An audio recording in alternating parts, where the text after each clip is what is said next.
Welcome, everybody. Today is Thursday, July 24th, and this is a meeting of the Senior Center Site Selection and Building Committee. This meeting will be held in person at the location provided on this notice. Members of the public are welcome to attend this in-person meeting. Please note that while an option for remote attendance and/or participation via Zoom is being provided as a courtesy to the public, the meeting or hearing will not be suspended or terminated if technological problems interrupt the virtual broadcast, unless otherwise required by law. Members of the public with a particular interest in a specific item on this agenda should make plans for in-person versus virtual attendance accordingly. This meeting will be live on Zoom. The public may access the proceedings by joining Zoom meeting ID 375-414-6055 or by calling 929-205-6099. Additional information about remote participation, please contact Harley Antonellis, Assistant Town Manager at atm@ayer.ma.us or 978-772-8220, extension 100 prior to the meeting. So I call us to order at 6:06 p.m. Thank you, everyone, for being here. Yeah.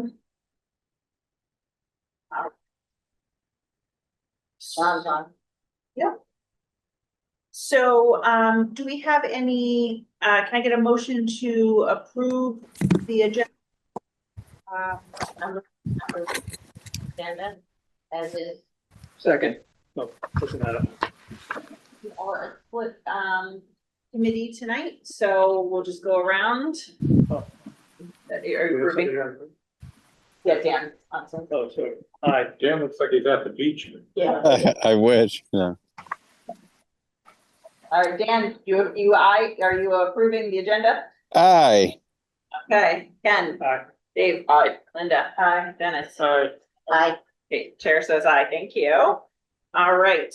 That brings us to approval of minutes. Mr. Clerk. None. Okay, we're probably a couple meetings behind now, so let's meet up and see what we can put our heads together to get caught up. Okay. So that brings us to the real meat of tonight's meeting is a discussion of last night's select board update and any next steps that need to come from that in terms of budget. Does it make sense to go around and have everyone reflect upon what they heard? Do we feel like we all heard the same thing?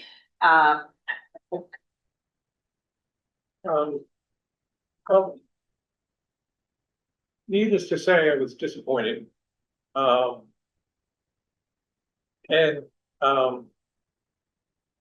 It's not clear to me.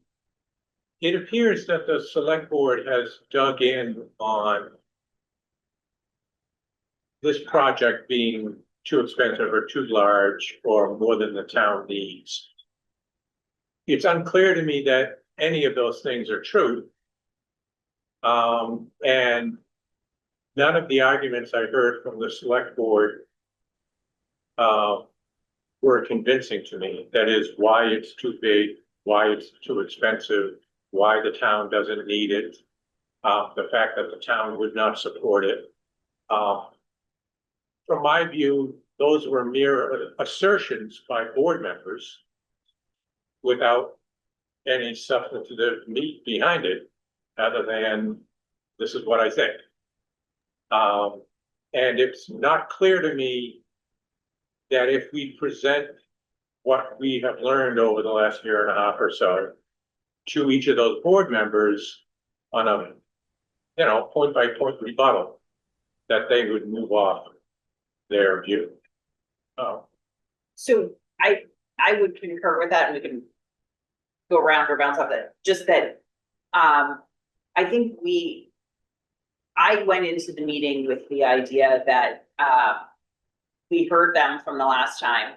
We did make some changes, and we also got support for adding town resources into it. I went into the meeting thinking that there would be some sort of coming to a compromise or, a resolution with where we are. I didn't feel that you know, as you're saying, I didn't feel like that was where we were at all, it was clear. I do think that I'm concerned that there's not a value, right? There's always a balance of what you value and what you can afford and all those things.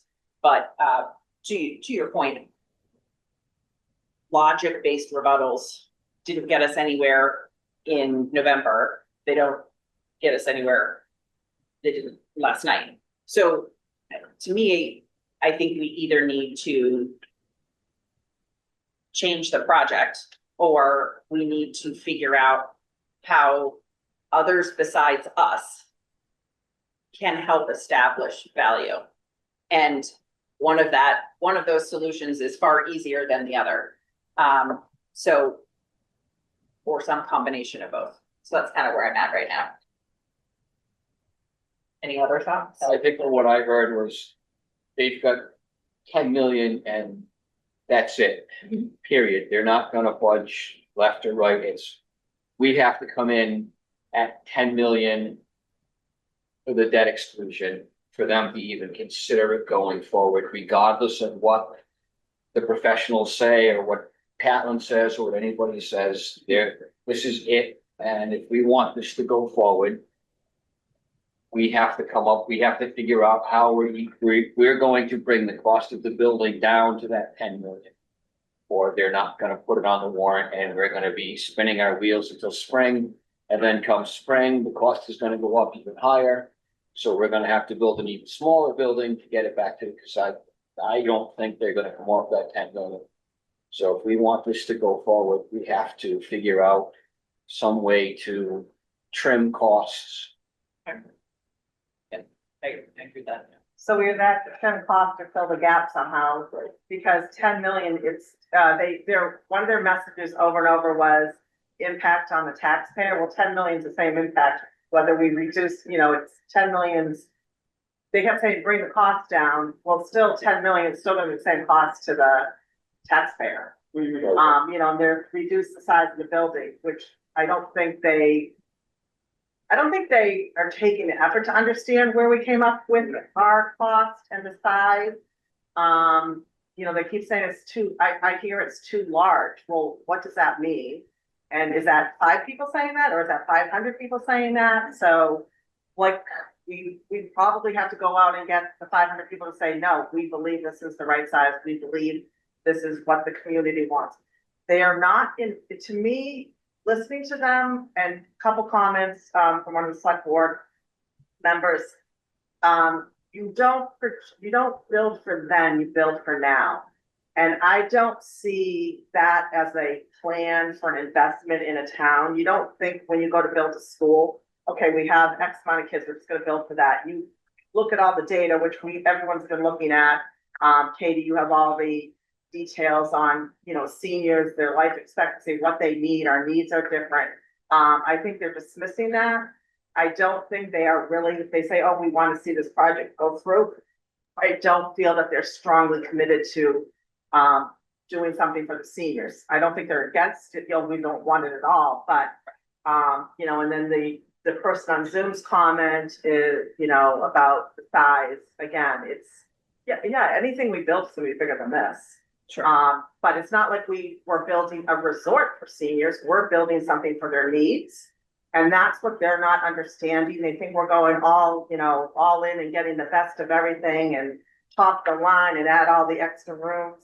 To another select board member's comment, I feel like he thinks we're building this too big, so we're gonna have rooms sitting empty until we need them. And I know we addressed that. Right. Yeah. And I think that message, no, we did our homework. We're listening to the experts and we're building what we feel is the best investment for the town now and in the future. This is what we need now. It's not what we want or should, it's what we do need. So. And again, I was disappointed kind of like in the whole tone of the meeting. Personally, I felt like we were being scolded. I'm not used to meetings like that, I guess. Understand. Agreed and understand. Yeah. Ellen? I found it disappointing. I apologize for getting, upset at some of the things that were said about, do we really need more than 2 rooms? And, can't even remember them all now. So I realized I shouldn't have jumped up to speak. I should have let some of the people who were there from the town speak and express their approval for the design and approval for what's happening instead of just the idea that, there are people who think it's the Taj Mahal and all of this. Now, of the 2 people that were there that live in my complex, I asked them what was their feedback Yeah. about it. And they said they were surprised at the tone that the Yeah. selectmen took. Tone was very poor. And that from the minute the chair started talking, they knew that her mind was pretty much set that this was not gonna go forward. And they were surprised. So they feel she has constituents and maybe her constituents are telling her, no, we really don't like this. So she's trying to be Sure. responsive to them. And she wants something that she can say, I went to bat for you all and I got them to make it smaller and cheaper. You know, like that's the win for her. So, I mean, I think she's doing what she thinks is the right thing for the town too. I'm not saying she is. But it was frustrating. I do think in the future, we should have one person from the committee, representing the committee, who speaks instead of all of us going in and repeating some of the things that we've said so many times, and it doesn't make any difference anyway. So, Especially if there are members of the public that wanted to Wanted to speak speak. last night and Yeah, so express their I support. felt, I went home going, so, I think we're gonna have to, even though I love the building, I think it's right. I think we're gonna have to make some cuts. I think we need to get the price down at least $1.5 million. Because it wasn't just that we were at 10 million. I mean, even with all the support we've already got, we're at 12 something. So, and I don't know, we don't know if the grants are gonna come through. We don't know if we're gonna get any fundraising stuff, with the time that we have. I think we've got to look at what can we do realistically and not just cut some corners, but, Yeah. I hate to do it, but, something's gotta give because I don't think they made it pretty clear that they wanna see some changes. So, great, thank you. I- Dan, did you have anything you wanted to add? Okay, Yeah, you can hear me, right? Good. Yeah. All right, good. Yeah, I agree with Ellen there. I just think I kind of agree with the select board that if this goes to town meeting, maybe it'll pass town meeting, but I don't see this passing the ballot. And what do we do, once this fails? Then what do we do? So, I think the right move is to make, to relook at the design, find where we could potentially have some cuts, make some savings, do another look there. It'll go well with the public. But I think kind of, and I think too, we're talking about public outreach, but I don't know if we want to go out too hard, at least with any numbers or anything, but maybe we need to get some feelers out there on the building and what it looks like now. Because, next time we go for public outreach, you probably want to have the right number going to town meeting. But those are kind of my initial thoughts. Yeah. All right, Ken? so it's needless to say, we're very disappointed. I think the thing that's interesting, there's a lot of things that are interesting about this dynamic.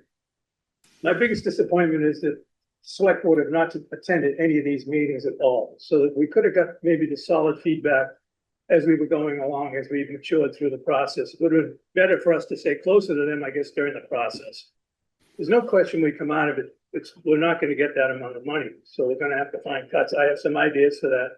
But the thing that bothered me the most is the fact that he made these comparisons to Littleton. How big is a Littleton project? Us taxpayers may not be, I don't buy that at all. I think the town of Ayer has a strong financial background. We know it. And it can afford whatever Littleton can afford, Groton can afford, and it's not based on resident tax base. It's based on a commercial and industrial tax base. They're focusing always on a few people, you know, that have made comments from the residential tax base. The real story in Ayer is our benefit is the commercial and industrial tax base, which will pay for more than half of this building. That's a hard sell. It's very difficult for people to understand that. There's no question in my mind that we're gonna have to lower the price, that I agree with 100% with Linda. It's the bond. I actually was happy to come out of there with the fact that the bond, I was kind of unsure that the bond thing at 10 million would stay. So I was happy to come up. It looks like a knowledge that they're willing to do, we're all willing to do the 10 million with the bond.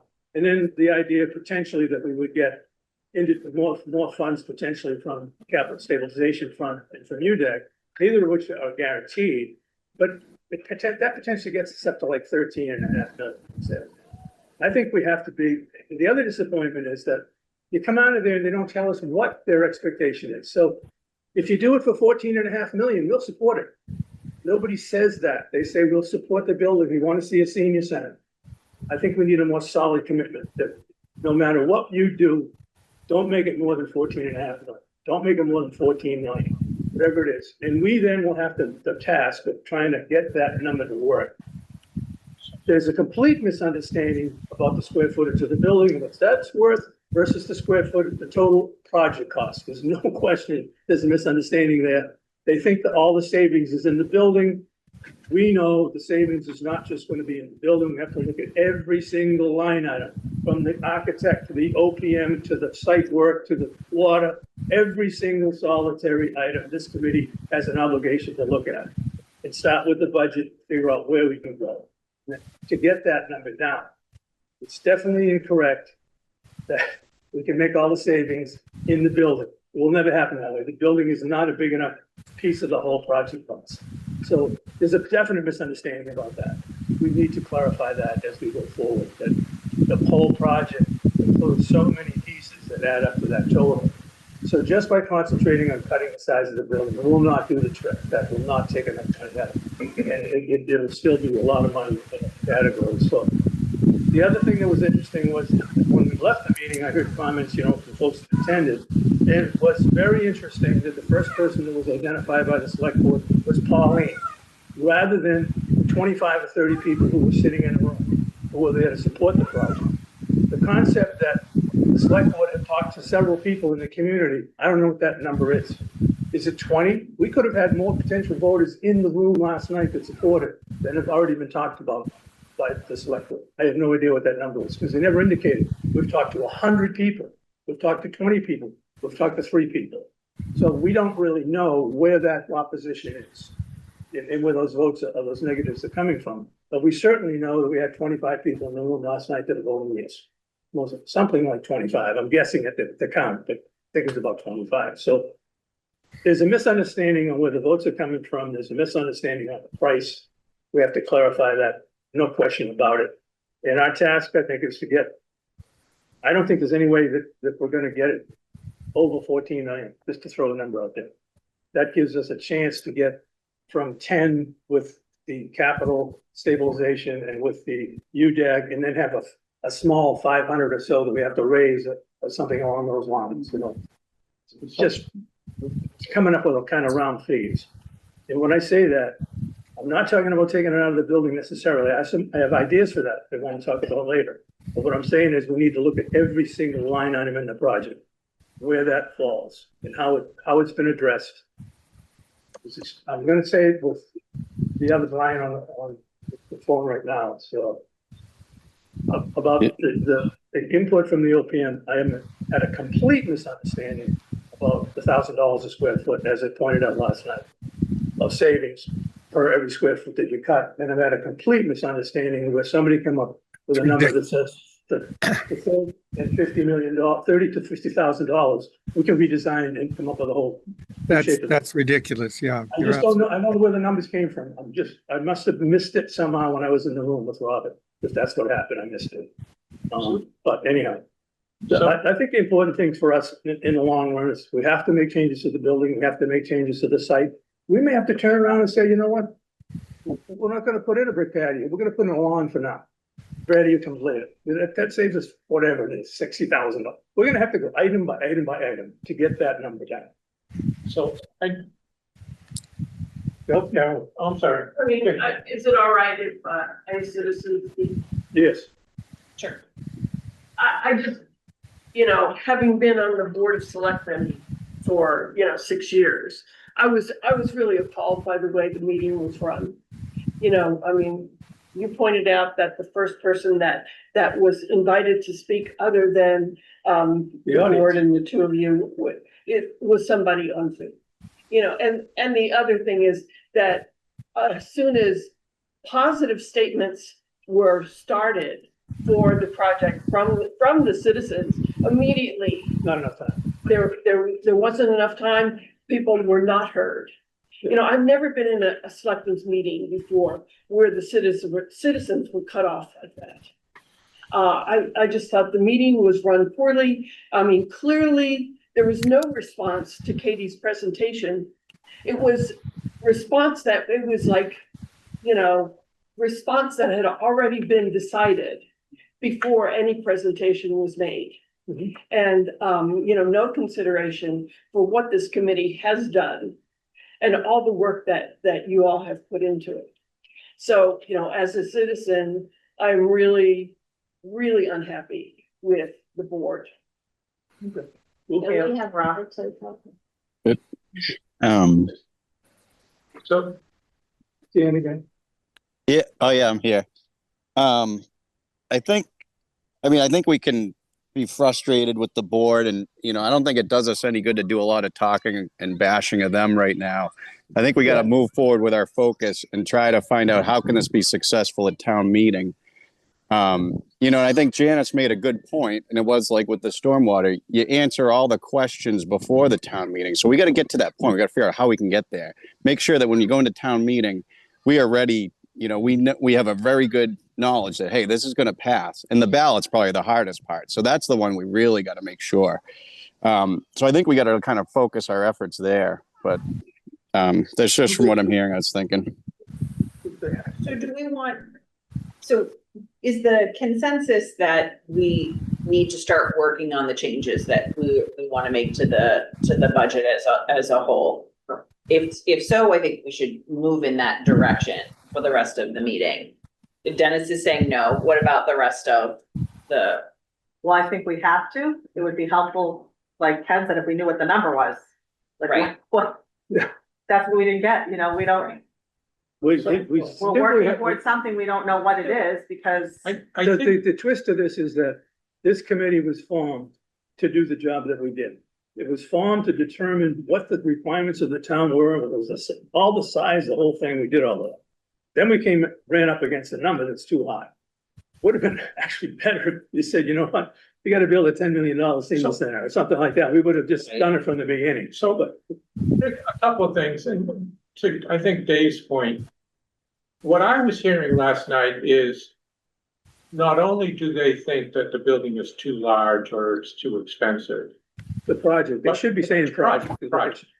but that they are, I would not be surprised if they renege on some of the commitments in terms of our access to UDAG funds or capital stabilization funds.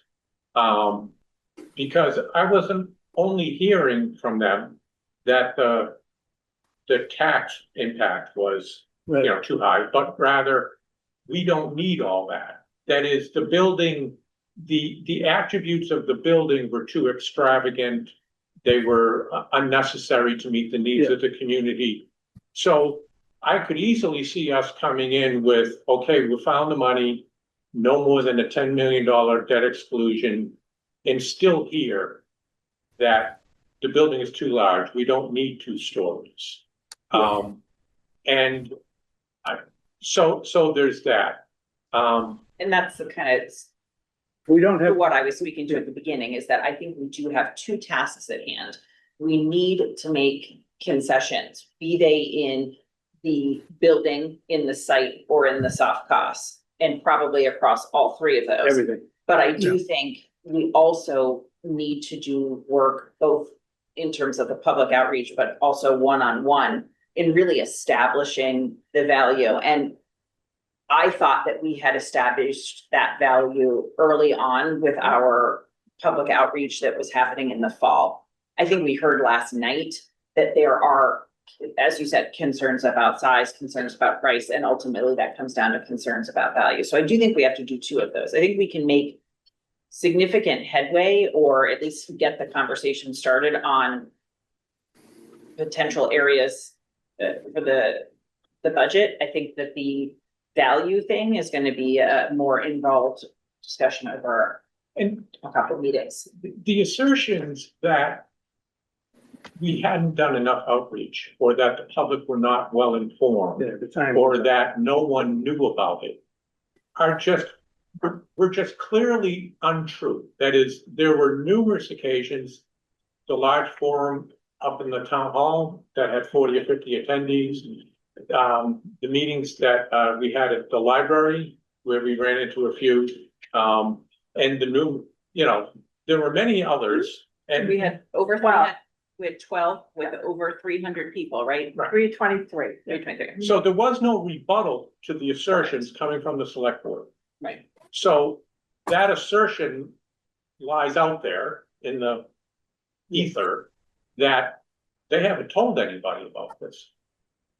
My anecdotal information from having been at many of those public forums is that while there was some skepticism, I would say 60, 65, maybe 70% was generally positive about moving forward with the project. Katie took We the did polls. take a poll. I was watching body language when people asked questions or if they had some skepticism. And I was explaining how we arrived at the number or how we arrived at the size or whatever. The body language I was receiving was nodding, like, oh, thank you for filling me in on that versus, no, so people were receptive to it. And then we did take and obviously you don't know what people will do in the ballot box by themselves. But the straw poll of hands was, I would say, probably around 75 to 80% in support of it. So it was, and keeping in mind, like, who was at the meeting. So, but it was about 75 to 80% positive. So, if they wanted to add. Oh, what just happened? I think I just turned our video off. I just want one quick comment. Okay. One thing that's evident to me, this project is extremely complicated. It's so complicated, in fact, that we will never be able to explain it. There's so Hey, many- Katie, we've been cut off somehow. The whole, Do we'll what? never be able to explain the The whole. sound. So people can think about the building. Yeah, we lost the owl, I think. Yeah. I'm working on it. There's 100 moving parts. What we do, It's back. if we can get it to the price and convince them that this is a project that's worth that price, we're never gonna get into the weeds of the whole kitchen design, for instance, and all the other stuff. It's just too many pieces. So no matter what, there's gonna be a requirement of somewhat of a leap of faith for the voters. Yeah. That this is what you need, this is the concept, you worked on it for 3 years, We need to whatever it give is. them- I just don't wanna sit here beating a dead horse. No, I mean, we know what let's they do it. want. They told us before. They and didn't tell us the came back, price. They told us again. So when we left, they would, They didn't, after they did all their stuff, We the said- funding gap was 2.1 million. So at the minimum, we have to get rid of $2.1 million just to Okay. bring it to where So, we would meet. so That's 14 million, right? Doesn't that add up to about Right. 14 million? how we might structure, approach some of those things. Lord, I can't help this. Robert's got his hand up. Oh, I'm sorry, Robert, I didn't see you. No, that's a mic cursor. No, that's it. Brian, did you want to add anything? You didn't go to the meeting, so unless you. I didn't hear what was said there. I was just saying, and maybe John wants to start, John. any suggestions for how we begin this process? I would pipe in here just for a moment and say, is it a consensus in this committee that the town originally committed to 14 to 14.5 million dollars? Is that correct? We haven't been told. Am I wrong on that? That's the way, That's not correct. The number that the town has been aware of since your initial estimate was 16.6. no, that's not my estimate. I did not estimate that number, had nothing to do with it. That came out of the OPM. Well, That's, and you just got a document from me showing how that was wrong, or not from us. No, So it I- was, Nothing to do with the 16 what's million. the final. Well, so I The- think, the advertisement for the OPM had 16 million in it. I don't know who came up with it, not from me. Yeah, it was before we were on board, so. Yeah. so I But think the original estimate was at, the total project cost was at 16.6. correct, And then at some point back in February, John, you and Ken sat down together, we worked on efficiencies, squared off the back of the building. And then, like you said, that number came down considerably from there, and that was the number we were working from. So I think. Yeah, but here's Yeah, where, I think so. here's where the issue is. I got a spreadsheet. It came through the OPM, and I apologize. I didn't know the OPM was told that was at the time it was advertised 16 million, but the spreadsheet came out giving a $16.5 million number, which was all kinds of problems with it. It was never floated in front of us. I reviewed it just the other day and responded to that. Now, nobody has to agree with my response, but I can tell you right now, there's a number of numbers in there that were nowhere in our estimates to come up with 16 million. So I was telling Ken the other day that if the town says we have, and let's just do it for argument's sake, you have $14.5 million, period, total all in. That's our job. We have to bring it in at that.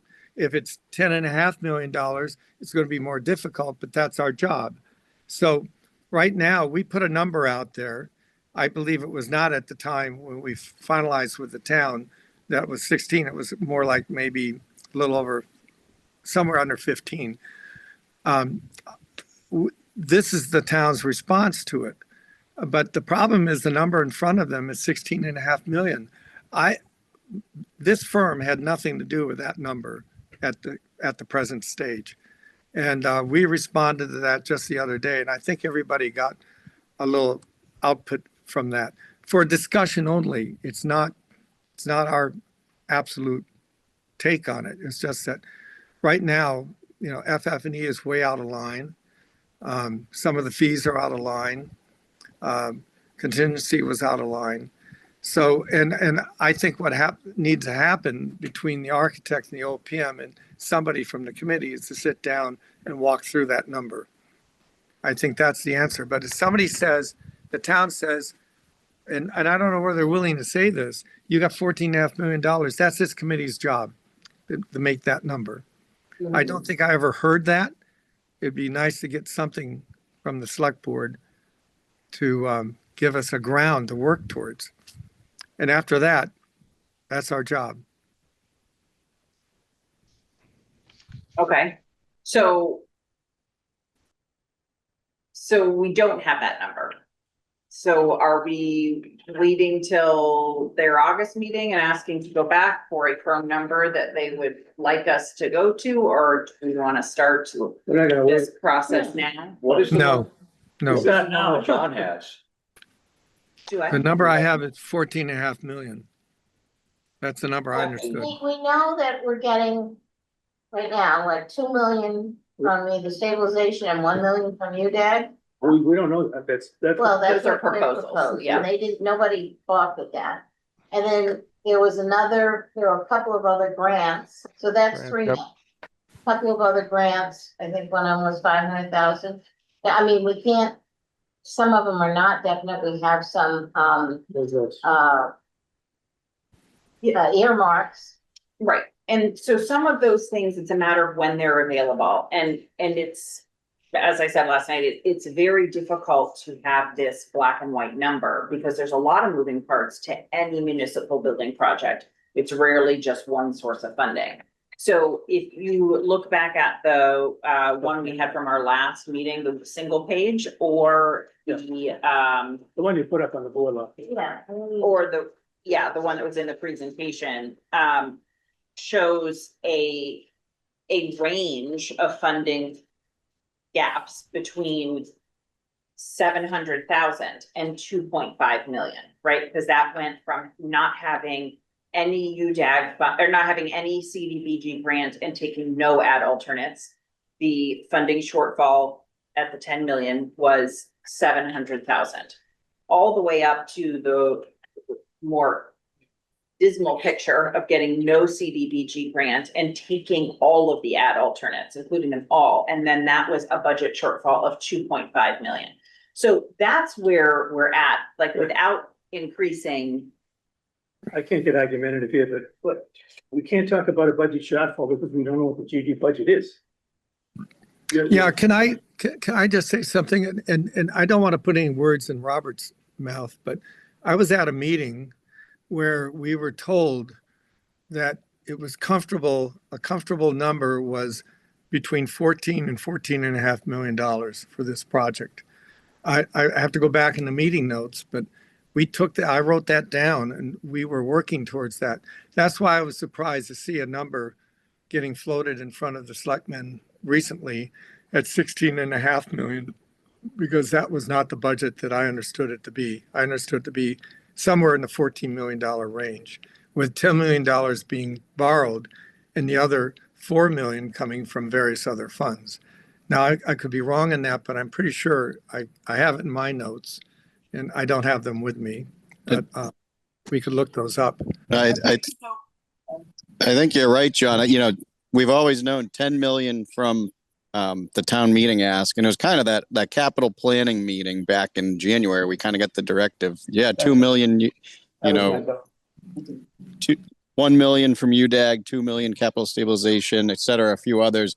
Potentially we get some grants. We've always known 10 million is what we want to aim for the ask. So I think what you're saying makes sense, John.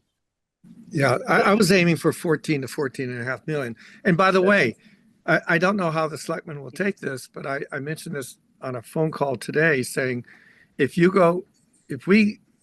agree as a committee, and I'm not part of the committee, but you as a committee agree that this building and project, including the cost of bringing in utilities from far away, has to be under $14.5 million. That's our job, you know, and I think we can do it. I don't see a problem with that. It's not unreasonable at all.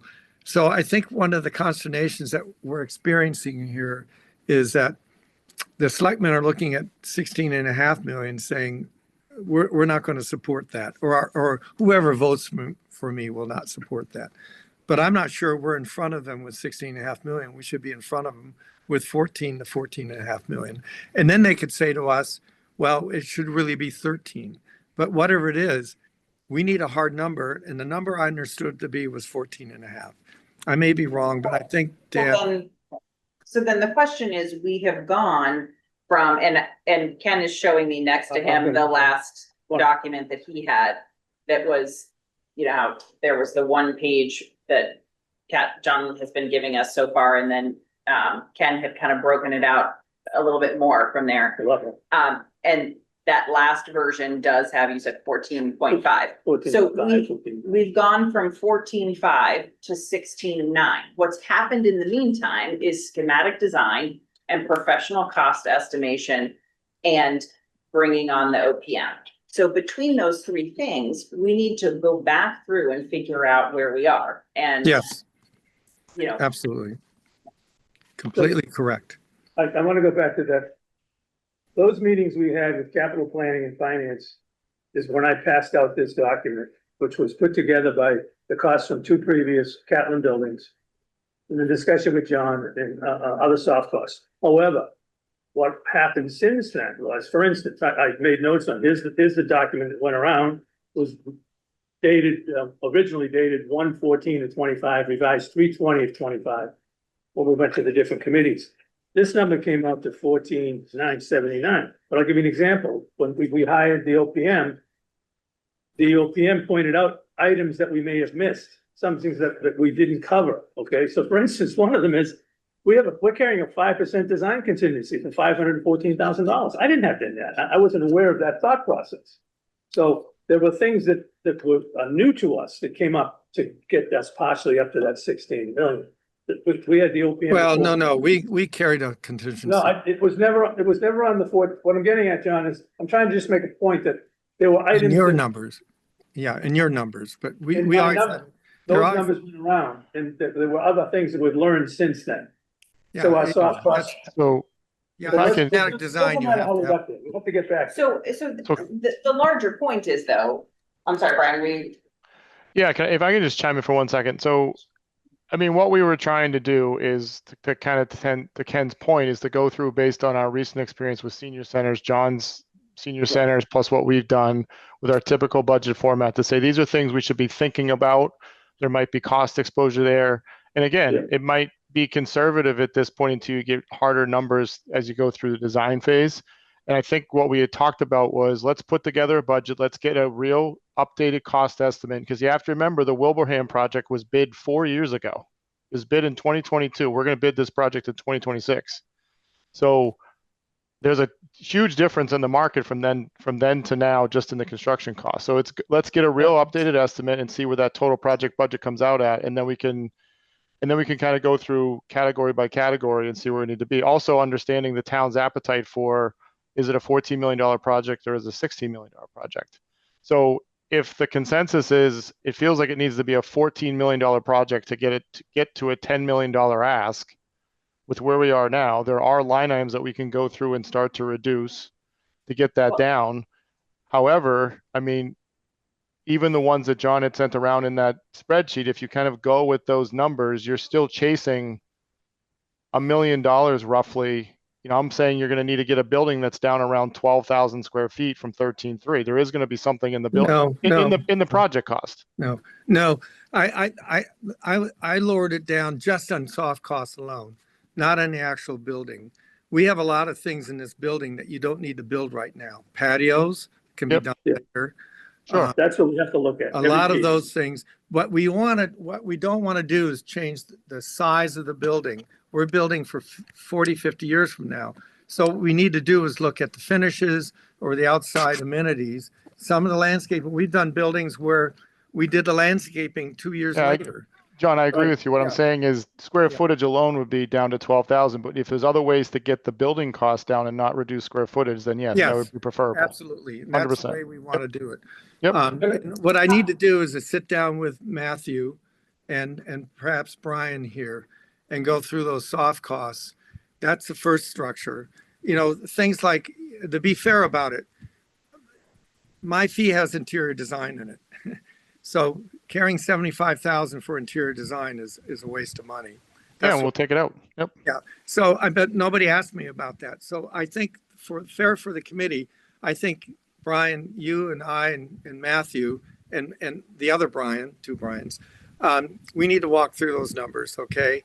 And we can come to some kind of reasonable balance on that. If that's $1.2 million right the owl there. again. Oh. Hang on, bear with me just 1 second. That owl is really acting out. We got to get a new breed.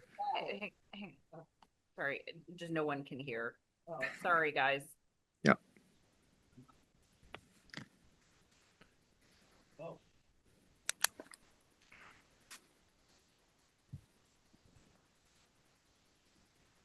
It should come back on.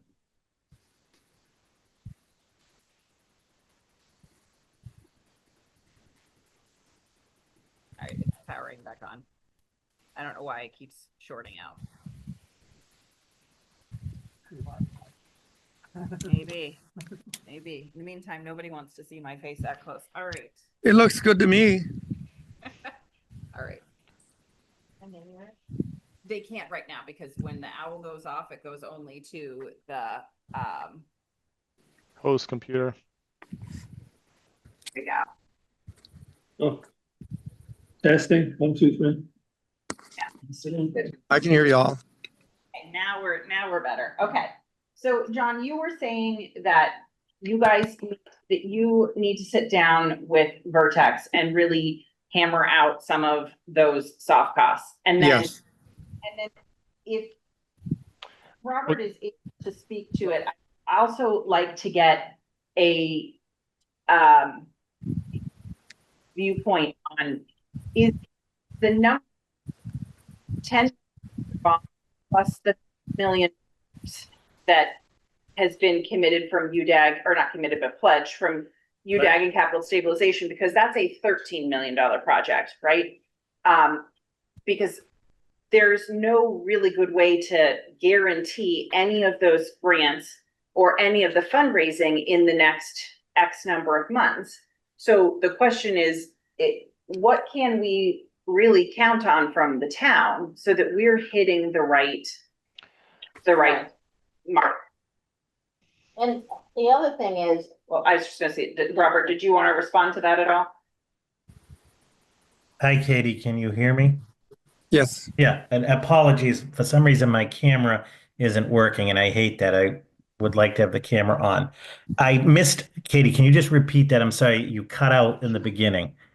So what I was saying is, Mhm. John just offered to meet with Vertex to hammer out some of the soft costs to make sure that they're where they need to be. But we were talking about 16.9 versus 14.5. But what I was hoping from your perspective, you could solidify is, what is the right target? Because if the right target is the $10 million bond, plus the 2 million in capital stabilization, plus the 1 million in UDAG, then even us talking about 14 or 14.5 million here is still the wrong number. Because there didn't seem to be any confidence in what I'm calling the wiggle room, the uncertainty piece of the grants and the fundraising last night. So I guess I'm asking you to kind of narrow down really what is the target number we're trying to work towards? So based on that, the 10 million is a solid number. The 2 million on the capital stabilization is a solid number. And the caveat, of course, is ultimately town meeting needs to vote that, but that is reasonable. And the UDAG at 1 million, which the select board has to vote and can vote, is solid. So with those three sources, that puts you at 13 million. I think, and the board did not balk at any of those, as somebody said earlier, any of those numbers. There's no issue with those numbers. And I have said, and we didn't get into it into great detail, but I think there's a opportunity to potentially move that 2 million to say 3 million in stabilization. I think that puts it at sort of the ceiling, and potentially the million on the UDAG to 1.5 million. So there's probably another 1.5 there, that now that puts you at 14.5 million. Okay. All right. Thank you, Robert. Yep. So is that a And- solid number we can go forward with? So do you feel that 14.5 is a solid number to work with? I do, yes, yes. And if Katie, I'd just offer, because after the presentation, I know everybody left, and the only thing that came up that I think you should know, I think Dan knows, but the committee to know, is that the select board did say that they would support, within reason, additional UDAG resources if some alterations need to be made that cost money. And they would be prepared to take that up at their August 19th meeting.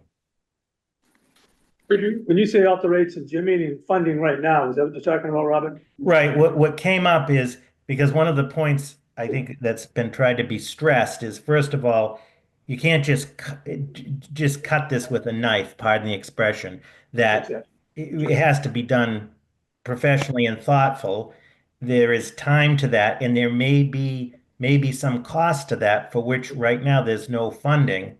And they said, and I asked them that if there were some funding within reason needed for the work, they would take that up on August 19th, which is their next meeting. I was gonna send the committee a memo to this. I just got tied up because they talked about it. It was the only thing that came up about the building, just so you know, after everybody left. There was the only point that came up because I asked them was if, and I said if there had to be revisions, there's an issue with funding to do that. So can I go to Brian just for a second? Brian, the agreement we have with you expired on June 30th. Are we for free at the moment? Is that the idea? That's the idea. Thank you. What are we? Free. He's working tonight. His contract's done. I mean, none of the professionals on this, Yeah, On this same call thing have- with John, right? correct. Okay. So thank John's- you. John's still in schematic, he's still in schematic design, John. John, Oh, right. are But- you? But assuming- Brian, Brian's a very thoughtful man, so. Yeah, we had, if you remember, we did the half month at the beginning and pushed the other half to July. So we're fine Oh, for okay. what you need to do. Okay, good. So you're not free. That's good. Or, well, yeah, we're free for July, but we pushed it. John, when you say you're looking at the 14.5 and you think you can do it, are Yes. you assuming you're not gonna have to make any changes in the building? No, not any changes in the size of the building or the programming, but there will be changes in the way we're building the building. And what we're actually gonna do. We don't need a couple of we run into this all the time. I know Brian has too. We have a lot of things in the building that can be done at any time. Let's say a year from now, or when funding comes in on some other aspect. To give you an idea, in the town of Holyoke, we had originally designed a 180 car parking lot, but we only built an 80 car parking lot. And a year and a half later, they came up with the money. So that's what can be done, but we have to look around. Ken doesn't like what I'm saying, so I'll. No, I like what you're saying, but we need to get down to brass tacks. Well, brass taxes, yes, 14 and a Nail half these items dollars down. is completely But doable. the select board seems very adamant that they feel the building's too big. We may not agree with them, Yeah, well, but And Well, that is a fair point to bring up, Ellen, because what we're doing is addressing the cost. And again, there's that piece of the value. So if they still think the building is too big, we do run the risk that if we make cuts in that manner, no patios, no landscaping, cutting the parking, that we will Stay at hit the the building. budget, but they may still say the building's too large. That is a potential risk. And there part was of the some- argument what do you is that the building's for 50 years out, not tomorrow. Right, yeah, they They didn't want to don't hear buy that that. last night. Yeah. But Nobody one wants of to. one of the things that was mentioned last night by the chairman was, oh, we'll build it now and put an addition on later. This will not happen.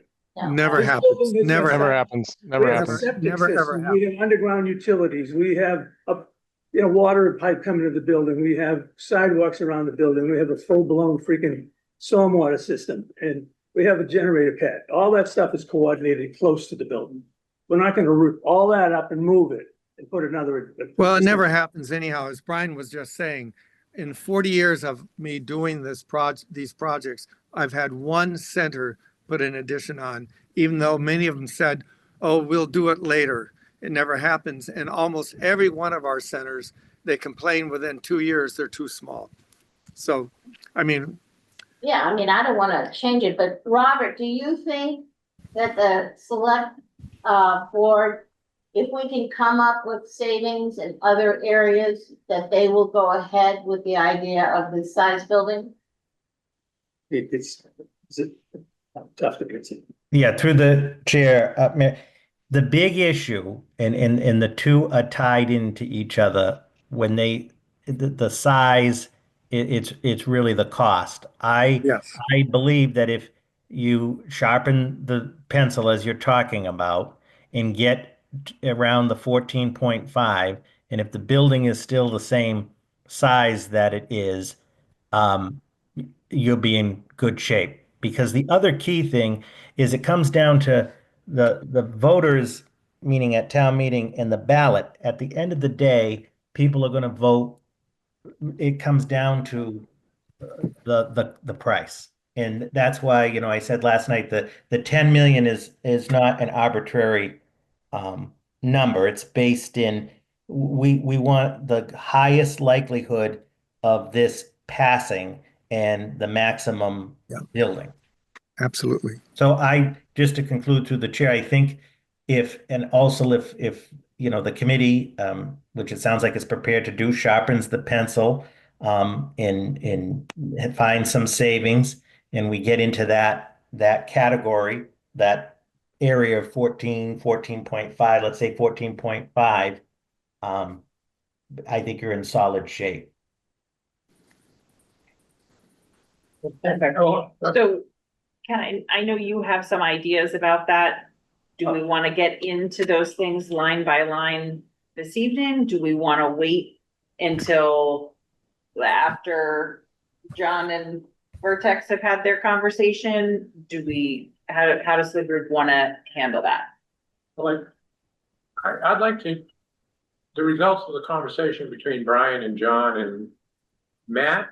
Who's the Matt he's referring to? Matthew, Matt Sturts. he's our project manager. You've met him. Oh, I'm sorry, Matt Sturts. Okay, I thought it was a member of John's team. But yeah, I'd like to hear when they put their minds together, what they see as how close they can get to that. Well, yeah, my opinion is they should get together. Ultimately, every decision will be the decision of the committees. So the committee's still gonna have an obligation to sit down and look at what they resolve. And then we still have to agree Yes, that that's the right number. yes, So yes. Yes. That's right. Yeah, we're just gonna come with a list. It's because Brian obviously has they have recent experience in Littleton and other senior centers, and John has substantial experience. Yeah. So they are both aware, I assume, of where cuts can be made without endangering the integrity of the larger project. And my biggest concern is that the size of the building has to be right-sized, not to compromise the programmatic integrity of the building and the future needs of the community. And to the extent that we can get to the number while maintaining those two things, I think we're in good, So, But- quickie, Brian, how big is the Littleton Center? Somebody made a question last night. Top of my head, I think it's 15,000 square feet. I have to look that Okay. up. Thought it was bigger than the number that was mentioned last night. Online. Someone said 14. What is, Said I 11 thought it last was six, I night. thought it was six, I that's thought Groton. the building was 16.2 or something, and the total cost was like 18.3 or Yeah, something. total cost was 18. I do know that. I can get you the square footage if you give me a minute. All right, that's just a quickie. I just know it's bigger than what we have. Yeah. When I look at the building, one of the main reasons we hired Catlin Architects was because we toured buildings, and most people on the committee agreed that the finishes, the design, the layout, all of that stuff was better in a Catlin building than other buildings that we saw. That was one of the main reasons that we hired John Catlin.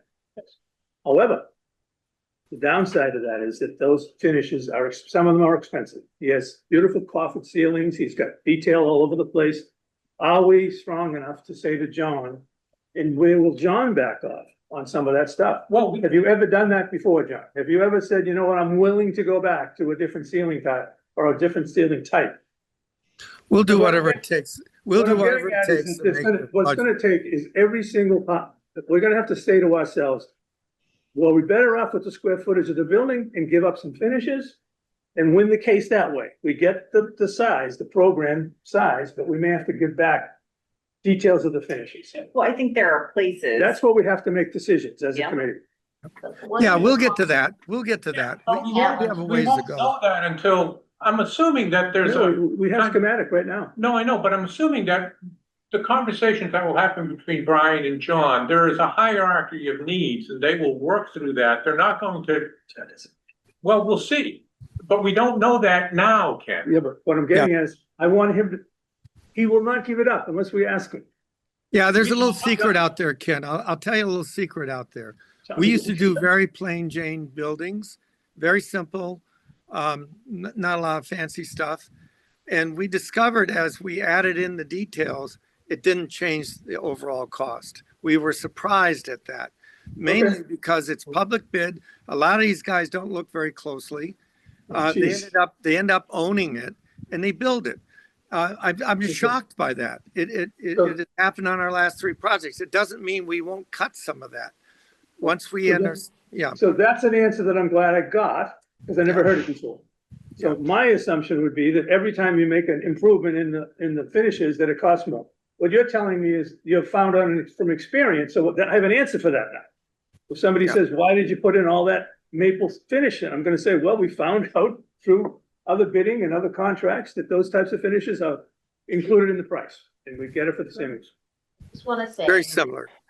Yeah, I think you're, Sorry. Go ahead, Brian. go ahead. I mean, you're not gonna make up the delta in the finishes alone. I mean, we do have some fancier finishes, I think, in key spots, but we also have some very economical finishes in other spots. Okay. And it's also, and you're also thinking about finishes when you talk about the durability of those finishes and the maintenance of that and how long they're going to last. And then you're in a situation where, yeah, we saved money initially and now we're talking 10 years later that the carpeting is gone or whatever it is. And I think John is I agree with it 100%. I mean, that's why we So, had him.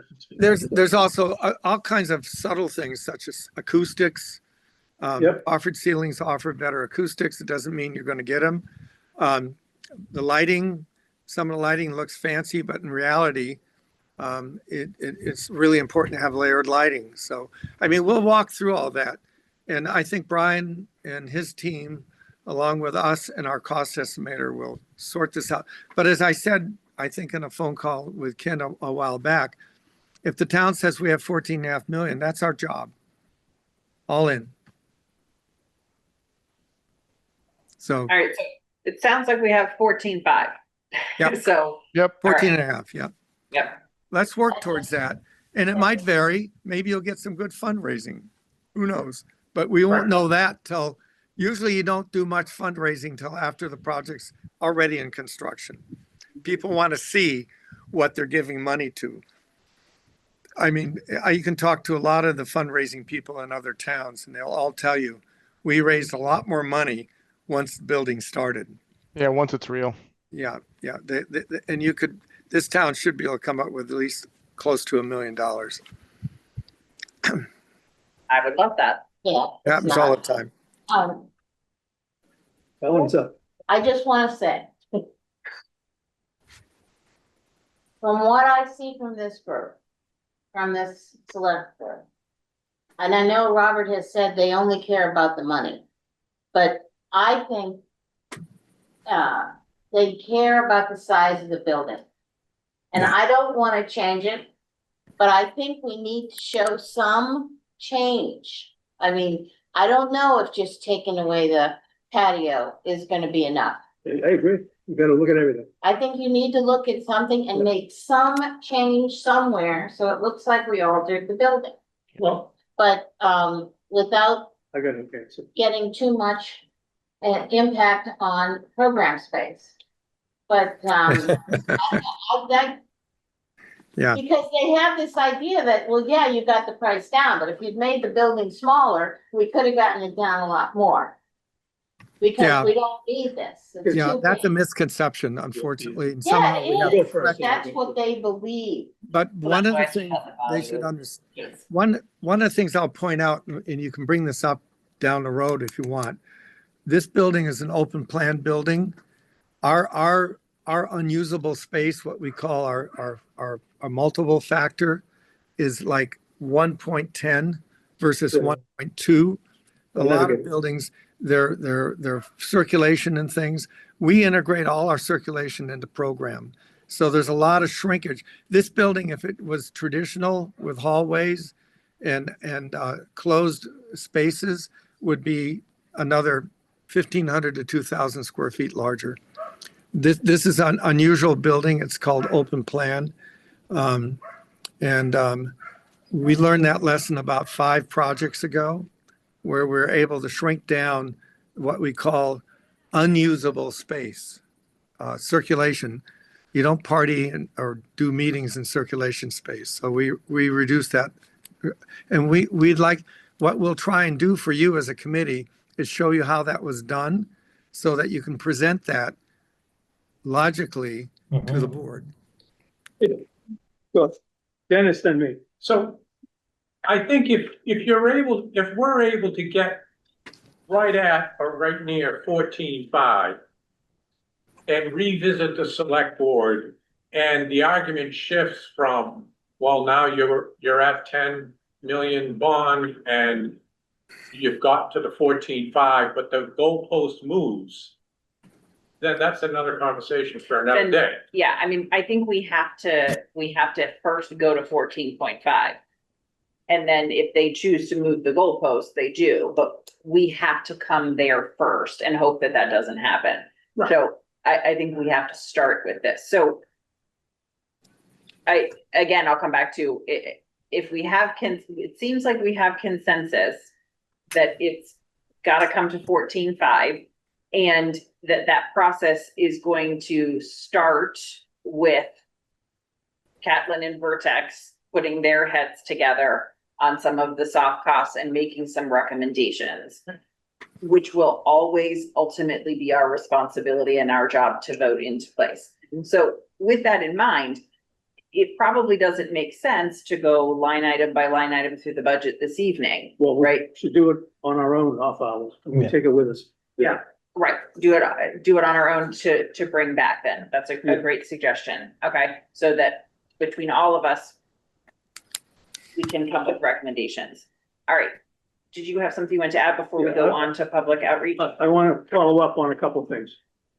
And I'm going to ask a question that is going to take a lot of brain power by Catlin. And I don't know if he has that. But we'll see. I don't have much. I'm sorry. So I'm a strong believer that the building size is correct. That the two 5,000s, one on top of the other, and the 3,600 for the only thing I look at is potentially, I would not change, but I'm gonna get to something. I would not change the footprint of the building, the exterior of the building, the windows, roof, the whole that's bit. But I think that there's a possibility we could agree that we could potentially make the multipurpose room small. That's one thing. The second thing I heard last night, which was very important, the one thing that I heard that made clicked a little bit, was the potential that we have too many activity rooms. Okay, now I'm pushing back against you guys. This is where concessions are gonna have to happen. Here's my question to John and the OPM. If we look at the floor plan, and on the second floor, for instance, the second floor has the fitness room and 3 activity rooms. So that's where Christopher went right away. We seem to have too many activity rooms. What would we be willing as a committee, and what would John be willing to give up to move the fitness center? Maybe we have to give up the lounge, is what I'm getting at. We might have to come back and say, you know what? We had to give something up. We're gonna move the fitness center to the first floor. Wait a minute, let me finish. Oh. The idea is. Thank God you're an architect. I'm telling you, I'm trying to get to the point where we keep the outside of the building identical and think like a landlord. Potentially inside of the building, there's a petition spot yet to be finished. Just like if I was building a strip mall and I had an open space that I hadn't leased yet, but I build the whole frame. So we get the whole building, we get the whole frame, we get the whole systems put in place. Yet we petition off part of the second floor unfinished. And say, we have a savings of that particular piece of construction. And we've made a concession, we've moved the gym to the first floor potentially. And said, we can build the rest later if we have to. In other words, put the gym upstairs in the future, or have a way to show a really radical thought.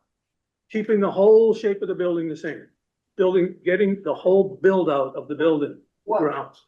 I like the way you're thinking outside the And box. give with up that. part of the square footage within the box. Rather Yeah, than. psychologically, you probably got a point with the selectmen. Financially, I don't think it makes a damn bit of difference. It really doesn't. Not in public bid. You're The only building thought is all it- the systems. Put it as it, the only Yeah. thought is from the finishing, it'd be the finishings, because you'd have to have it conditioned, right? You'd have to Yeah, have it you fire have to have protected. sprinklered, fire protected. You'd have to get it Well, to that point, you but you gotta- could do the finishes as an alternate. I mean, you're gonna pick up something Yeah. potentially that way, but Yeah, maybe maybe get aggressive $30,000 or $40,000, but nothing. just for a It single may, room. it may psychologically be good. I don't think financially it makes a big difference, not in public bid. We're under a lot of very strict code requirements. It's an A3 building. All kinds of stuff goes with that. I will look at that on Ken's behalf, but I know So I, you understand what I'm talking about? Yeah, I hear- It Yeah, has a Ken, I get unit it. heat- It has a unit heater in it. It has fire protection, but it's heated, not air conditioned. I thought one of the advantages, the HVAC system, because of its zoning, you could back that off. You wouldn't have to put all the machines in there, the piping and everything else. I oh, think there's no, more- no, you gotta have all that. You can't leave it unheated. All right. No, I you think could in it's- the malls. It's a way. we'll for take me a- to think about Yeah, how we'll to- look at it all. Those are all good ideas, we'll work with them.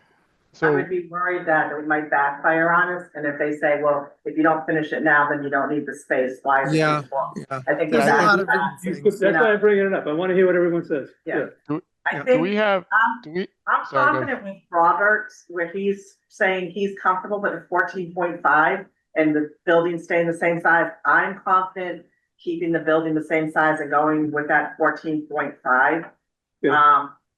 And, when we go back to the select board, they could say, okay, well, it's still too big, but I'm banking on my confidence in Robert's comment that he feels that it's really the cost, not the size of the building.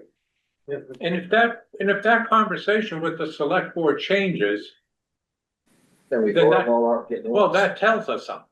Right. That is, that it's not, it tells us something. It provides a hard piece of information, It and we'll doesn't, see where they go. it doesn't satisfy the first question, which is they keep blabbing that the building is too big. That's right. Yeah, let that go. And I'd let that go. but we haven't heard why that is, on what do they base that, other than it's a two-story building and they would prefer a one-story. And Yeah, that's, it just looks too nice for the town or something like that. I don't think we're gonna get that answer as much. Their as number, we're it's the cost, $16.5 million. And It's so the we have to cost, address it from a cost perspective, yeah. period Yeah, cost. if- It's just money. It's just money. so Linda, everyone else feels that we get there finding the $2 million. Yep. But not Mhm. changing anything up That's right. the building. That's I fine. don't. I beg your pardon? I don't. I think we have to change something, but, I'm kind of with you. that seems kind of drastic, but so, I don't know. But they're a very difficult group to work with because they just have made up their minds about certain things that they don't know anything about. And Well, they they were- look at, one of the selectmen looked at the property and said, I looked at it and there's an awful lot of empty space in it. You should be able to tighten it up and make it smaller. And, he didn't, I tried to say something about why we would have a lounge area for some people who need quieter time, that it wasn't just, a bad use of space. So can I task our architect and our OPM with coming up with these changes to propose to the group, perhaps two alternatives. One that doesn't change the size of the building, but finds the cost savings outside of that area between soft costs, finishes, whatever. And one that says, if we were to make a change to the footprint of the building, this is what we would recommend. That way, then the committee has the two options, because I see it's a little bit split in terms of how we do it. So I would like to task the architect and the OPM with creating those alternatives. Yeah, I think that's a great We can do idea. Yeah, and Brian and I and Matthew and the other Brian will get together. Going to expect that they will include some of the ad alternates, like the room divider. Well, we're gonna have them all listed. you already have them listed, What- yep. Yeah, we're gonna list them. Plus, we're gonna add a couple more. Put more red on this to reduce the When you look price. at this- when you look at the site plan, we own a sidewalk all the way around the building, which is kind of unusual, but that's the walking track. That could be a gravel thing. You know, it doesn't have to be poured concrete. There's a lot of stuff here. A very large patio. We added a second patio at the request, but it's less necessary than the main patio. There's a lot of things in here. There's a lot of landscaping. We can simplify that. But one thing I'd recommend, and I don't know whether Robert can get anybody to do this, somebody should pack up the selectmen and take them over to Wilbraham or something, and then hear what the people say. They're already complaining. It's small, Mhm. and that's a 15,000 square foot building. And whatever we build, people will come, they will fill it. I can tell you right now, the multi-purpose room is already too small, but we certainly will look at adjustment. Well, We- maybe I'm Yeah, wrong. is it- But what you need to do, I recommend this committee. I don't think you know, we'd love to do a formal, get into a van or come in our cars. Wilbraham's not that far away. Go walk through with the director and hear what she says. There's some things she loves. There's some things she doesn't like. And you could hear both sides. And that Yeah, would be it's a great very idea. helpful for you as a committee because, We did all that. So most of the members of this committee have been to either Wilbraham or North Andover. yeah, but not on a formal tour. A formal tour where you really get the No, Yeah, we got a formal tour. we did formal tours with the director. Yeah, right. With each time, but I am fully supportive of inviting the select board to That's go right. to these things. Because I do think that would be impactful for them to They don't see. know, yeah, they I don't know what do- they're talking about when it comes to the I building. think, They don't know what it looks like. I think Very hard it's more than just the select board, though, you know, this is out there in the general public. So, I mean, I think when we've talked about doing a video, I think something along those lines you could reach a lot of people with, and I think that might be a better route. You know, the select board's not going to hop in a van and go to go to the another site. I don't think. You mean they don't care? I don't know. Is that what you're saying? They may call it Taj Say Mahal. when- I will say when, Risky. you know, I took a whole bus full of seniors to North Andover to look. And I asked them very much for their impressions afterwards, and only about half of the people I took liked my drawings to begin with, or John's drawings to begin with. And the other half were going like to point out to me how we didn't need it. And and I understood that, and when we left, the ones that were the naysayers were saying, I could not believe how light and bright and spacious and welcoming this place was. I had no idea it would feel so good to be in the building. And then another one said, now how many square feet was that again? I said, yeah, that's the same size as we're planning to build. That didn't feel as big as I thought it was gonna feel. So, and part of that is due part to the very welcoming, very home-like finishes that have been Yeah. chosen for both of those buildings. And part of the reason that we really were enamored with Catlin architecture buildings. So I do think there is a risk if they go and if the select board were to agree to go and they were to say that it was too much.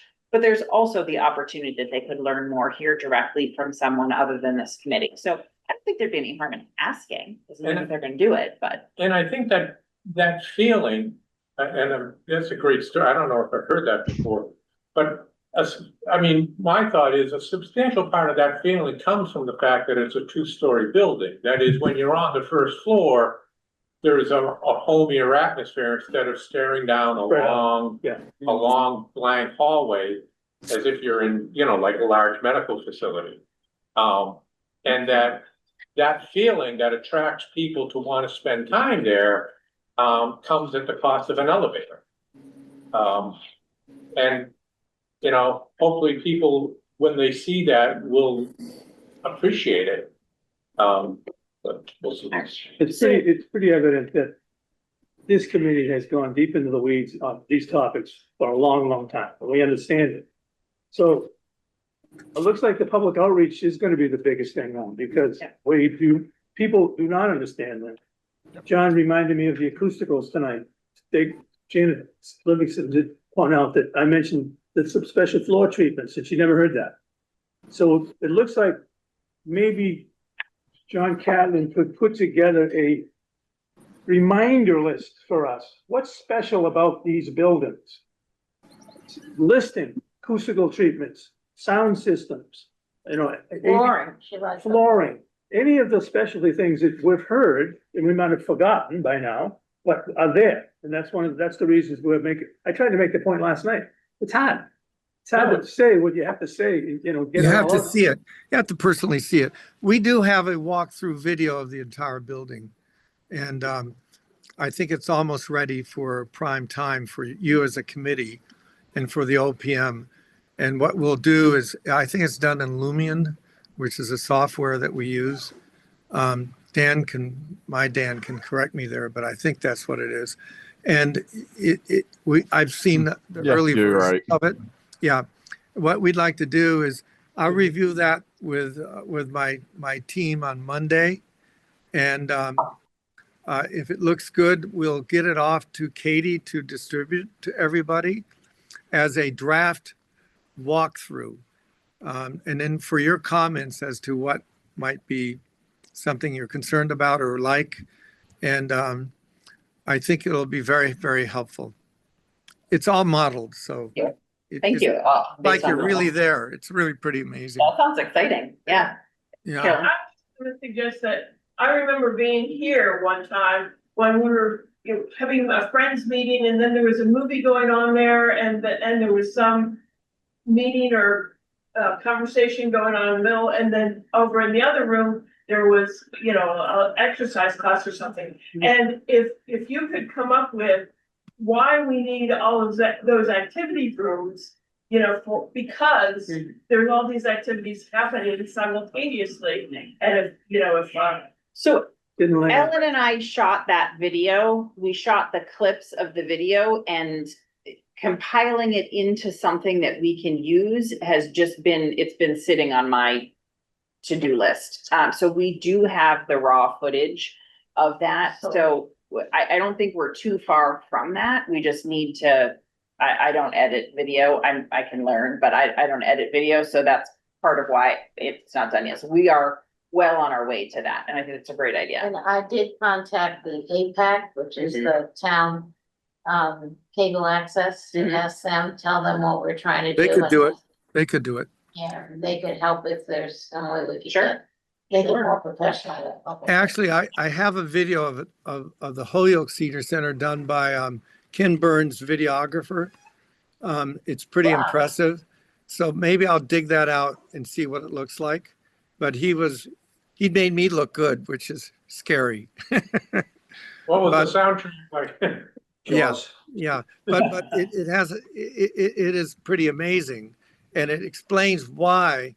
Now that's a larger center and it's a larger town, but it has all the same elements. I'll dig that out and take a look at it, and give it to Yeah. Katie and see what she thinks. Yeah, I think we want to have all of this kind of rounded up with the solid Yep. number that we're going after Yep. to be able, because that's the message. You don't want to go full steam into this community outreach until you have the plan Yep. pretty solid where you feel like you can support it. Agreed. But six. All right. On a solid number. All right, so in terms of a timeline for John and Brian and Matt to put their heads together and bring back some alternatives, to hit the 14.5, what's the timeline on that, do you guys think? I mean, we can get it done next week, and if you guys want to send lists of suggestions idea. as well, and then we probably schedule a meeting for 2 weeks from tonight. That way we could gather everything up, get it out in advance so people can look at it, and then you come to the meeting. We could wrap up our discussion end of next week.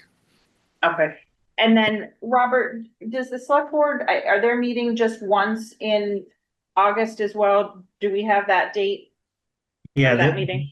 they're scheduled to meet on August 19th, which is a Tuesday at 6. That works. If there is, Have a if special- we need to do some type of a special meeting, I think they would be willing to do that. That's right. Okay, all right, great. It's always good to keep those in Mhm. mind as moving forward. Okay. All right, so I think unless there's anything that's really pressing, I think we have a plan for that. Can we transition to, I know the public outreach subcommittee met earlier this week and give us an update. I know that you guys are just getting started, but give us an update kind of on where you are. And I do have a copy of that handout. I don't have it to put up, just screen share. Can you? Go ahead. All right, let me see if I can find it actually. One page. Yeah, one page. Katie, can you email that or do we have that? I'm just gonna try and put it Just put because it I up need here to, now. I do have a Um, hard stop. I gotta hop off. Yes, I can definitely email that to you, not a problem. Yeah, my bedtime is another 15 minutes, so. Linda, do you want to go over that? Let's start now, or? Yeah. So we met and came up with what we thought would be a good start, or, we started, went from now till the meeting in October. So a full-scale public outreach would include, well, we've already had the public input sessions. We talked about that already. We had about 12 sessions already. We discussed mailings by bulk mail, and I did meet with, I went to the post office and I went to the printer, and that, come to find out, post office sends you to the printer because they do most of the work for you. There's different, basically, they're suggesting the most, economical way or most easiest way to send out a mass mailing is called a direct door, but it can only be a postcard type thing, and there's several sizes to choose from. It's a pretty quick turnaround time. From start to finish, they just need 2 to 3 weeks. They would hit, the printer I went to was a local printer. They would handle all the details. They would print it. They sort them by routes for the post office. They deliver them. I got a cost on that, depending on what size. They gave me an estimate for 5,000, this size type postcard, 2-sided color. It's a hard stock. The cost estimate they gave me was about $1,900 for 5,000 to be direct mail. I inquired about the paper flyer that we have, the 4-page flyer folded in half and mailed. That can't be direct mailed the same way. It has to have a permit. He said that's not the way most towns do their mass mailings. He said it's possible, it would cost more, and it doesn't go to every household. This would go to every household. The other one with the mailing permit, it doesn't go to every household. I can't remember. He said there were some that were eliminated from that. It would be more expensive to do it that way.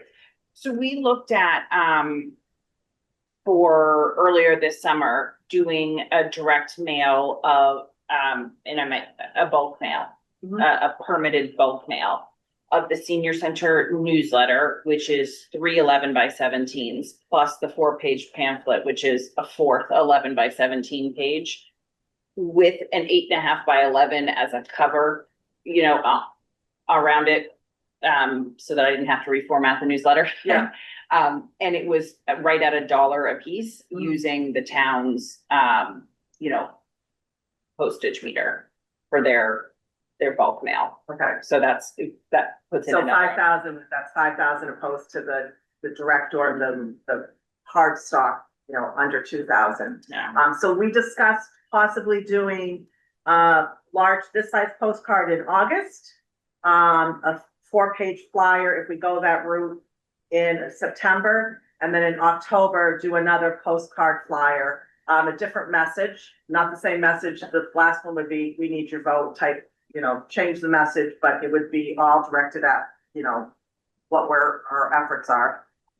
We talked about doing a mailing with utility bills. I called the billing office. Dan, they referred me to you. So they do their mailings monthly.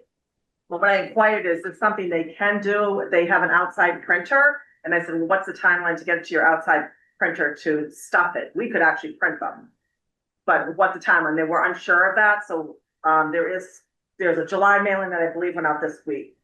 So we missed July. There was one in August, September. We could possibly meet the October one, depending on the time that those bills go out. Otherwise, that we might only be able to do 2 mailings with a utility, bill.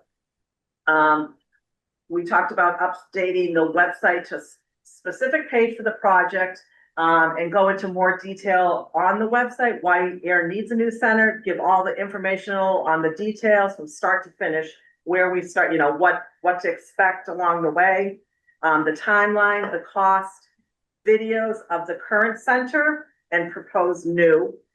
We could possibly add a video of, we discussed of the other senior centers, because that will reach a larger target market opposed to having people go visit a center. Social media, I believe, Katie, you're posting stuff through Council on Aging, Facebook page. We discussed yard signs, which, some people would be residents and businesses interested in participating or promoting the project.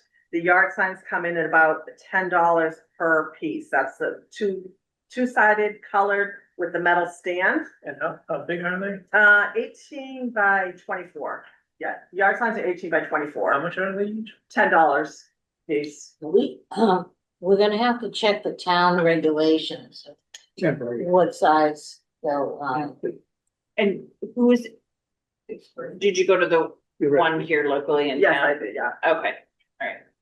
And I know if we had another printer that the town uses, so that was just the first source I went to. Okay. Yeah. Yard signs, public sessions via in-person and Zoom. So we've already done one at the library, one at the town hall. Those probably are good meeting points.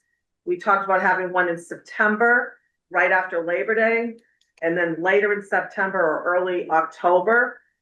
And we could do one at the town hall and one at the library, so that would be 4 total. And I was interested, Dan, how many did you do for stormwater? Sorry. Well, how many, what is this you were How many- doing? So how many of the stormwater, Public input. Oh, session. public sessions? yeah, I had one with the general public, but I had separate other ones with like just businesses. And I had another one lined up, but by then we kind of felt, you know, we were in good shape already. So we didn't end up having a second public session. okay. So we have targeted anywhere from 2 to 4, spacing them from September, right after Labor Day, and then later, either late September, early October, just to keep it fresh in everyone's mind. Sure. Can I pause here for a second? Linda, I think we need to put in here town of Ayer committee meetings, meeting conservation, planning board, board of assessors, whoever we can meet that are on town board. We should be going to those boards as well. Doesn't have to be our whole committee, but somebody should be meeting independently with each of those and adding that to the public outreach, because those people, if we get them to vote, they will traditionally bring other voters with them. Because they're already committed to volunteering for the town and stuff. So we do have some targeted group meetings, so we could add that, the committees and boards. We also have some of the churches that we had a list of, you know, we could have just a table after services or discussion if people want more of a casual, just handout if they want to stop and see what's, you know, what the project's about. We discussed neighborhood gatherings, which would be more centralized to a neighborhood or your group of friends. I know Ellen's had experience in her community where they've had a good amount of people show, and you've gotten different feedback, which is actually good, because they're not in a public, so it might be, you might get more, you know, feedback that people are, you know, comfortable not being in a public meeting. We talked about counter display brochures, town buildings, library businesses, and grocery stores. That would be a counter, a color, 1 or 2-sided, doesn't necessarily have to be a pamphlet, one or, you know, either a pamphlet or just something grab and go, something that grabs their attention with the picture of the center and then why we need a new center. And then I'm going to go back to what I talked about, I think, several months ago. I still think the transfer station, because it's high volume, I would target it to weekends, you know, and just, hey, you know, hand it out. You don't even have to talk. People might stop and ask questions. I did it at a transfer station for another town, and it was great success. And we had a lot of different groups in town that was their they signed up to hand down there. So it's a good opportunity and there is volume. You're not sitting around waiting. Everyone goes on the weekend. So I think that might be a good opportunity. Yeah. So what we have to look at is if we, no matter who, if we want to design our own, brochures or postcards, we could have somebody else, the printers do it. Obviously there's a cost to that. The cost, it seems minimal. But we'll have different messages as we approach the October meeting. The message really should be, we need your vote. And, the first message should be revisiting what the center is all about, why we think why we're promoting the center, why we need it. So there'll be different messages, but bottom line is just to kind of do a blitz to different groups in town. Do we have money available for the printing costs for all this? So that was a question I asked the other night, so I'm not, So we have the $15,000 left in the UDAG funds. I don't have the budget sheet in front of me, but there is the Blazing Star survey is gonna need to be paid out of that. And I think there might be one other thing that's committed out of that, but yes, there are funds available. And then with the last of the grant funding, there was, I want to say $1,700 left after I replenished all this paper that comes out of the senior center budget that we use at all of our meetings. I was able to buy into the Pitney Bowes system in town hall. So we have about $1,700 in postage there in the senior center's account or in the town's account. so do we have an overall budget we are trying to stay within for the public outreach? I think that's something we need to put together. I'm happy to work with you to figure out what that is. And I think some of that's gonna come down to reviewing what's left that's still to be paid, and then getting a sense of when we have the recommendations from the OPM and the architect, what that's gonna cost and what we think the appetite for asking for more UDAG funds is. So, but yes, I think there is a budget. I think we'll be okay with that, but it's. So, just a couple of random thoughts. Yard signs, it seems, have a lot of cachet. If you've got a lot of yard signs around town, people see them, they notice, it just tends to create public interest in, so to the extent that we need to spend money, I think yard signs are a good expenditure for that, as well as I think that this in everybody's mailbox. So that would be in every door direct, so that would hit, he quoted me on 5,000, because they can look up how many households. Yeah. So it was based off 5,000, so that would be basically to every door direct. And the other thing is, I think that we would need something to happen between the town meeting vote and the ballot vote. That's a 2-week gap there. And, assuming it passes at town meeting, then like the Friday after town meeting or whatever, so that people know that there's another step you have to do. Yes. Everybody who voted for it. So a mailing goes out or some forum is held in that gap. Can I- Yeah, go ahead. Yeah, thanks. Yeah, just my couple cents on this is Linda and crew, I think this is very good, great work here. Lots of good ideas. One thing I would suggest, I wrote a few notes. I think getting the video out now, any video kind of like we've talked about showing existing conditions versus what industry standards are now, a few of the other towns, what they're doing. We're basically playing catch up. We're going to be like one of these other towns. This is the industry standard. This is what we do now. Let's show people what it can be like. I think that would be great now, especially, and you can send it out now and then send it out again in September when everyone's back from vacation. But it doesn't have a monetary value tied to it. It's all just, emotional. It just shows here's, what the current center is and how inadequate it is, and here's what we can have. And then speaking of monetary, I think any of the items where we have to speak to a cost for the building, we need to wait on that until we nail down this cost. We've really talked a lot about it tonight and we have some next steps on it, but I think you got to kind of wait on that. But I think these are all real good ideas and that's my, my couple of suggestions. So I think Sorry. that mail blitz would not be till after Labor Day, so we would have the costs by then, correct? Yeah, yeah. And the videos, are we talking about just posting them on the town website, or where would those be posted? Yeah, I mean, I think we can certainly post them on the town's website. We can post them on the Council on Aging website.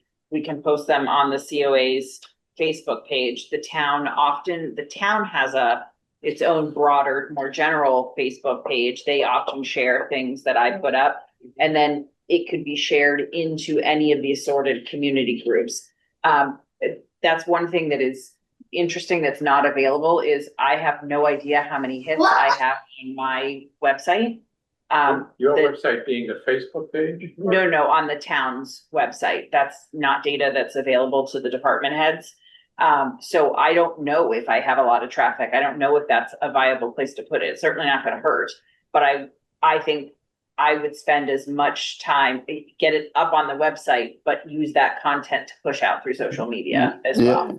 Yeah, the way I did it with stormwater is I posted it on YouTube, and you can actually see how many views you get, and then you just create links to it, and you can link it anywhere you want. Like I didn't really put it out too much. I think we put it on social media and posted it on the website, and then if people asked about things, you could say, hey, go check out this video, and it really kind of explains a lot. And So actually, the link could be printed also on all the, so that's a good idea, the YouTube. You might gain a few. You might get a few subscribers. I actually have like 7 subscribers now. Expecting more videos. Wow, good. I just want to say the selectmen, particularly, Janice Livingston, was very hot with the idea that we need to do public meetings to present the plan and all, and get feedback. Mhm. And so I think that's important. And I know in the town of Groton, when they did theirs, the first couple of mailings and things that they did was to promote the public meetings.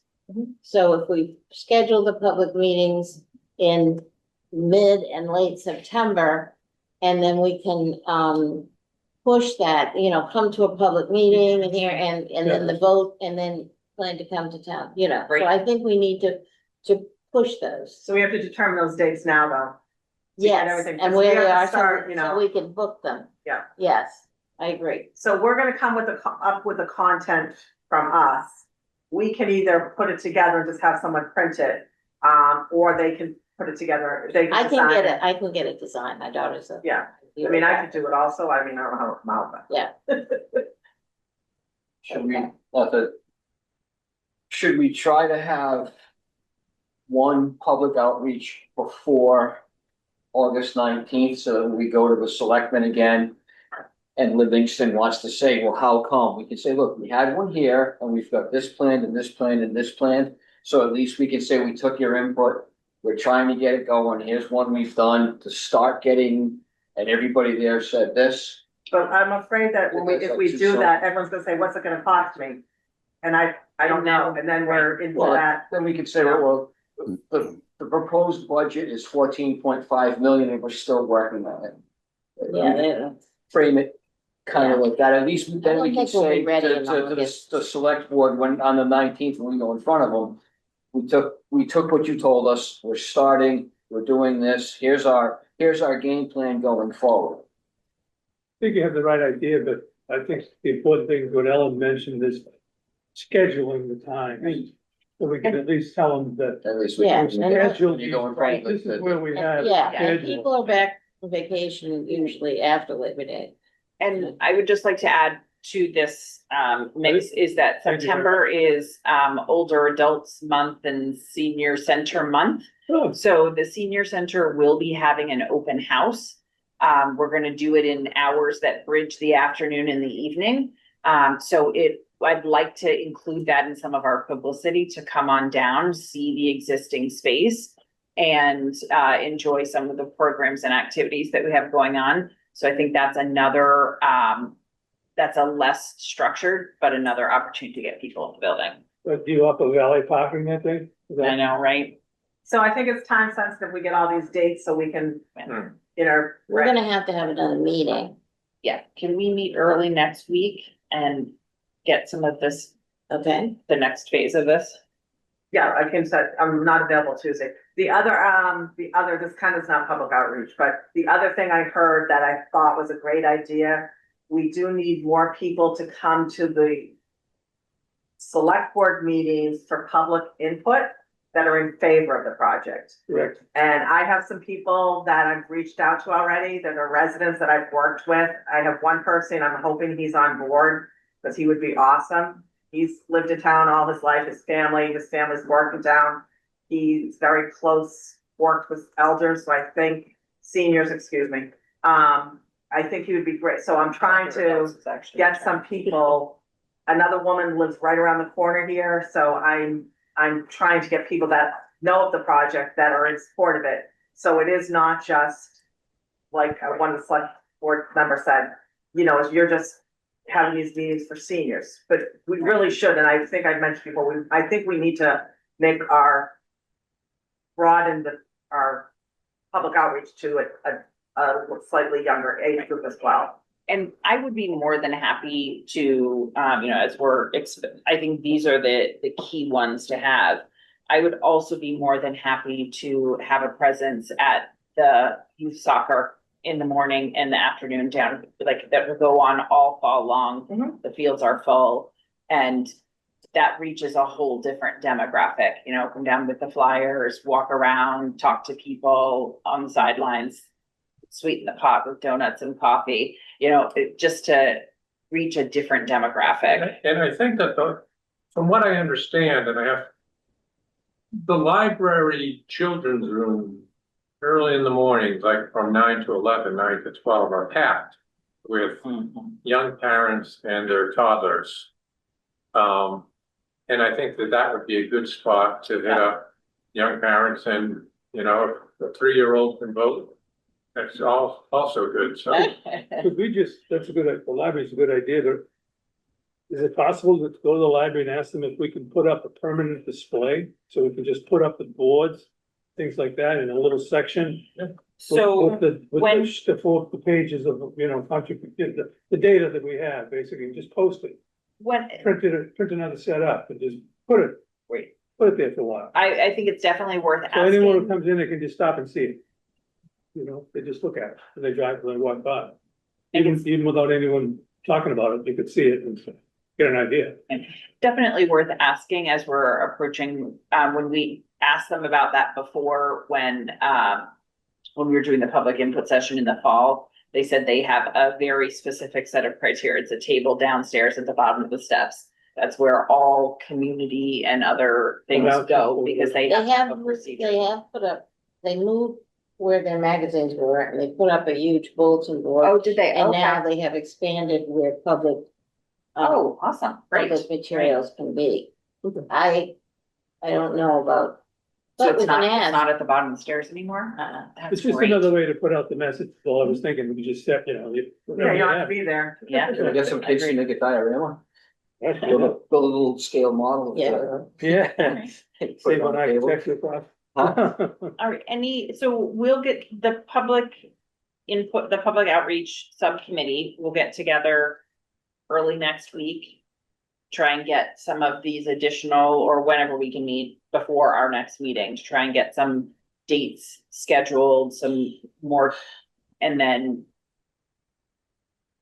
Did we get the dates for the inserts in the utility bill yet? So that's what I'm waiting on, because she wasn't sure how it worked or when it would. Was Yeah, that the I can help with that. I think you were talking to Bethany, and she's pretty new, so she doesn't really know much about that. So I can help with that. Just reach out to, I'll check tomorrow. Good, Yeah. because if we get anything in August, we've got to get on it right away. All right, great. Anything else on public outreach? Otherwise, I think. Oh, did we want, in terms of public outreach, do we want to, especially after last night? And actually, I ended up talking with a neighbor of mine as I was walking across the parking lot heading home, who was remarkably well informed, although I haven't seen him at any of the, but it seems like he's been paying attention.